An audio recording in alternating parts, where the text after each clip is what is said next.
Hey, what's up mga partners? So today, ako naman ang kukrokok ko.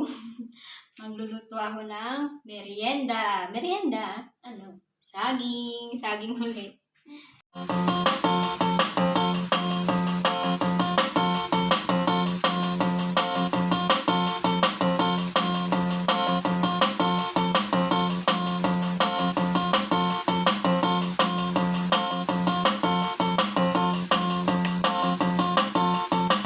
Magluluto ako ng sinapot. Tawag sa amin dun sa ng maruya is sinapot.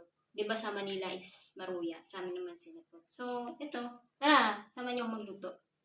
Ito muna ang saging, harina. Tapos, yan lang naman tatlong ingredients yung ginagamit namin sa tubig. Pero syempre, lalagyan namin ng, sa mga gusto parang mas crispy yung saging nyo, yung sinapot ninyo. Lagyan nyo rin ng cornstarch. Baga, dinagdag na lang namin. So, sa amin naman, wala naman kaming sugar na nilalagay sa Bicol. Sa Manila kasi, di ba yung maruya doon, may sugar. So, ayun. Tara, naman nyo ko mula umpisa hanggang dulo. Okay na ang harina. Tatlo, ubusin ko na to. 8 to eh. 8 tablespoon. Maubos din naman. Tapos ito, 1 tablespoon yung cornstarch. Halo-haloin lang naman. Mix. Tansya-tansya lang yung tubig. Kapag nakuha nyo na yung texture. Halo-haloin lang. Yung saktong lang, lapot lang. Hindi rin malabnaw, hindi rin malapot na malapot.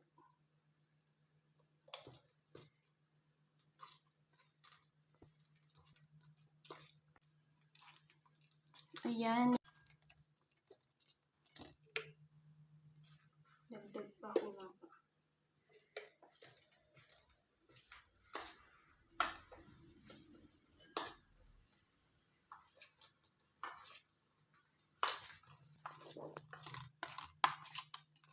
So, ayan na. Nakuha ko na yung tamang lapot ng ating gagamitin sa sinapot. Ayan. Ganyan lang guys. Oh. Hindi malabnaw, hindi rin yung sobrang lapot. Hindi parang mataba yung balot ng yung magkukot sa diba? Saging. So, ayan. Tapos na. Yung hindi masyadong hinog. Kasi pag sobrang mahinog, parang mas nakukuha niya yung mantika. Parang mas mamantika, di ba? Mas na-absorb niya yung mantika pag pina-fry. Yun lang. Base lang naman sa akin. Ito, bili ko pala nito yung 1 sapad. 1 filling is 30 per kilo. 39 lang yan, ganyan.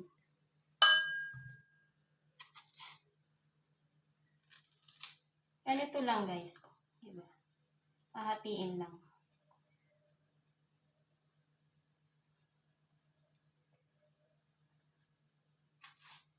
Dati naalala ko, nagbebenta kami ng ganito sa Bicol. Mama ko nagluluto, tapos nilalako namin. Minsan naman, yung mama ko yung naglalako. Nakakadalawa hanggang 3 batch din kami ng paubos. Mura lang dati to eh. 2 pesos lang benta namin. Sa isang stick yon. Parang 3 hiwa ng saging tsaka 1 buo. So, ayan yun na muna. Halo-haloin muna. Saka isasalang natin. Kung mainit na yung mantika. Kailangan sobrang mainit yung mantika para mas maganda. So, ayan na guys. Kapag mainit na ang mantika, syempre ilalagay na yung saging na kinuot ng harina. 1 by 1 lang. Grabe, ayaw pa magpakuha. Huwag masyadong mahapal guys yung coat ng harina. Ganyan lang. Parang kumbaga sumayad lang ba.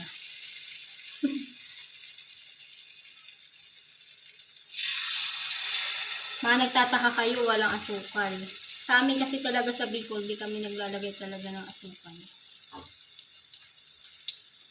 Sa Manila, oo, naglalagay sila. Kaya dati nagbenta kami nung dati, yung nasa Valenzuela kami nakatira. Naghahanap sila ng sugar.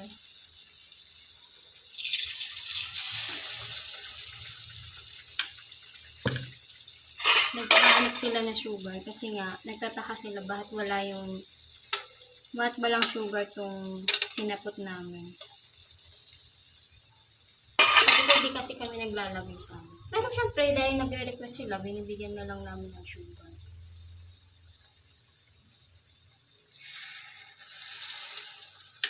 So, ayan. Sakto lang. Sarap nito, guys. Talaga. Lalo na kapag masarap yung saging. Matamis. Mas masarap. Lalo na to, guys, yung sinapot namin. Yung maruya, itong sinapot. Bagay ito sa pinapares namin to sa pansit bato. Alam niyo yun, pansit bato ng Bicol. Yung bagay na bagay yung pansit bato with sinapot, saging. Oh, the best. The best talaga yung pansit bato with sinapot. What? Ano daw? So, ayan, antay na golden brown na. Balik ka rin na. Ang sinapot. Yan ang magandang luto. Golden brown. Medyo toasted. Saka, pag magluto kayo nito, huwag yung dikit-dikit para mas mabilis maluto. Kasi pag sobrang dikit-dikit, matagal talaga maluto. So, ayan na. Luto na. Ito saging. Dito ko ilalagay. Papatuloy ko dito. Patulo para hindi masyadong mamantika. Ganyan lang guys na pagkakaluto. Golden brown. Mas masarap. Mas masarap yung ganito medyo toasted. Yung ganyan. Golden brown. So, panibagong batch naman.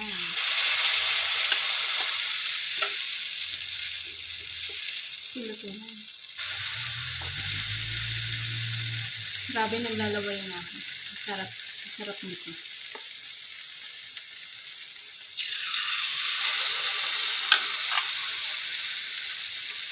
Yan, luto na ulit ang baliktad na ulit. Luto na ang kabila. Grabe, naalala ko lang.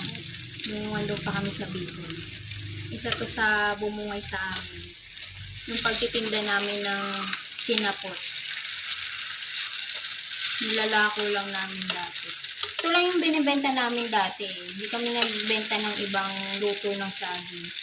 As in, sinapot lang. Hindi kami nagluto ng banana cue or yung ibang luto ng saging. As in, sinapot na. Pero mo, alauna magluluto yung mama ko na alauna. Hanggang alas 5 nagbibenta kami. As in, sa sobrang dami kasi namin dun tanim na saging. Kapag naghinog, sabay-sabay yan. Ganito yung niluluto namin, ginagawa. Kasi yung binibenta namin. Ang puhunan lang, biroy mo puhunan lang namin yung arena. Kasi syempre, yung may gatong naman, hindi naman kami naggagas nun eh. Sa gatong lang. Tapos saging, may tayo na saging. Asin arena lang, tsaka mantika pala. Yun lang yung puhunan. Kasi yung stick na ginagamit namin, yung kinukuha din ng nanay ko yun dun sa nyog. Yung parang ano na walis tinting. Gumagawa siya ng gano'n.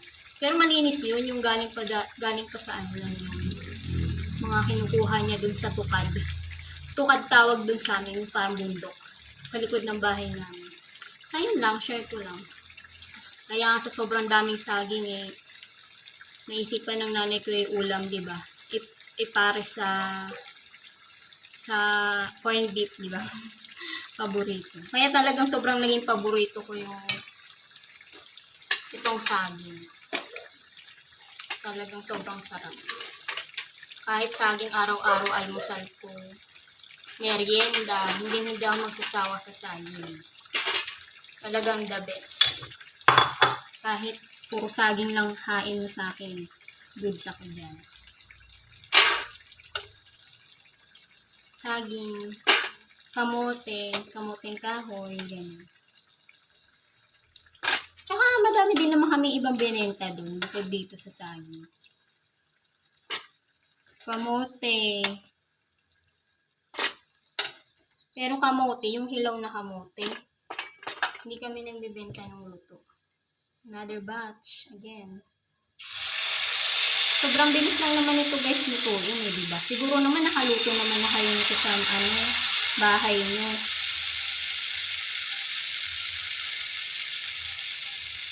Easy lang, diba? Tadan! So, pang 4 batch na pala yan. Ito na yung naluto ko na 3 batch. Tikman ko nga muna kung gano'n kasarap. Ano ito? Sarap. Nanaang lang. Paas nga ako. Pang-4 na batch na yan. Tapos may isa pa. So, parang 5 batch. Dito sa amin, sa Bicol, 3 ganito, yung slice, tapos 1 buo ng saging. Binibenta namin 2 pesos. Naka-stick lang siya. Parang tutuhugin mo siya sa stick.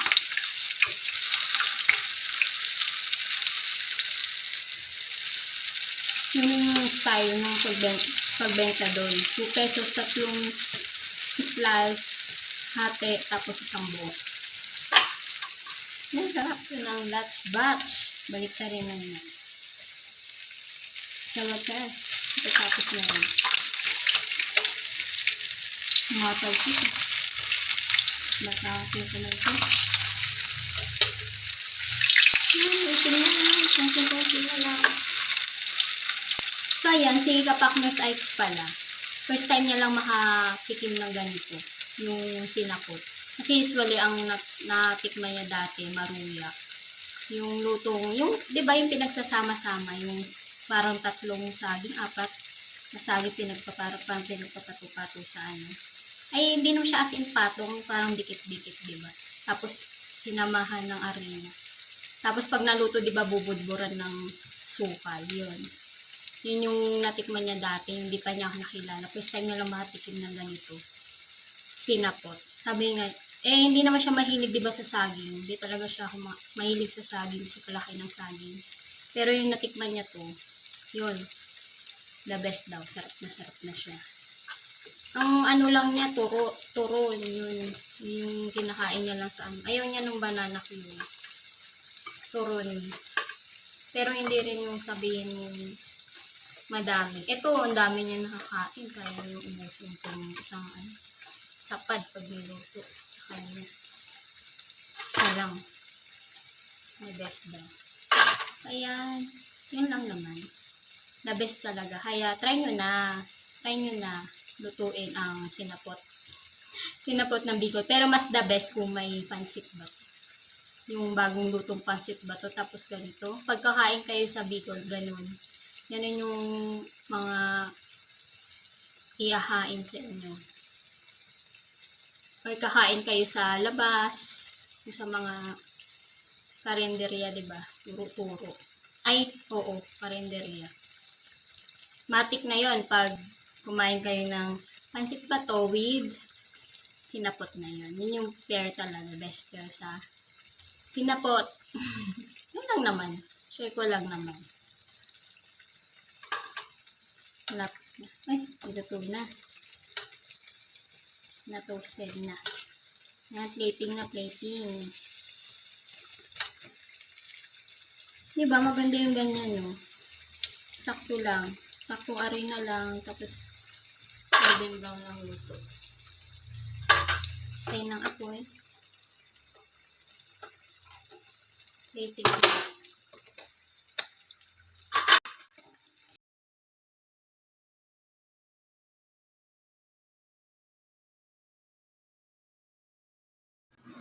And tikiman portion na.